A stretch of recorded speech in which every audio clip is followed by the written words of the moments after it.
ஓரம்போன்னு ஒரு பாட்டு எழுதிருக்கீங்க. ஆமாம்மா, எங்கள் அம்மா பேரெல்லாம் வச்சு எழுதி. ஆமா, சின்ன தாய் பெத்த மகன் பிச்சைமுத்து ஏரியா வராண்டா.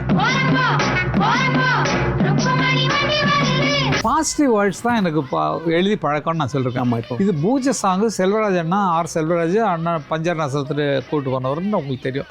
அவர் டைரக்ட் பண்ணுறாரு ஃபஸ்ட்டு படம் இந்த படம். அப்போ பூஜை அன்னைக்கு ரெக்கார்ட் பண்ணுறோம் இந்த பாட்டை. எல்லாமே பாசிட்டிவ் வேர்டாக இருக்கணும் இல்லையா?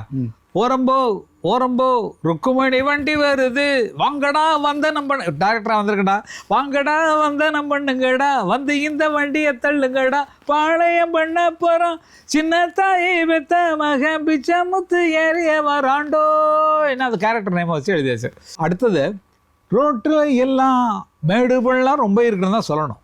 ரோட்டில் எல்லாம் மேடு ரொம்ப இருக்கு, ஏற்றி விடுங்க அப்புறம் இறக்கி விடுங்கன்னு சொல்லக்கூடாது. அதில் கூட பள்ளம் இல்லையே. இல்லை, ஏற்றி விடுங்க நல்லா தூக்கி விடுங்க, ஏறுன பின்னே எனக்கு பின்னே நீங்கள் வர வேணும். நான் டேரக்டர்னா பல பேர் கிட்ட கால் ஷீட்டு கேட்டு வரணும்.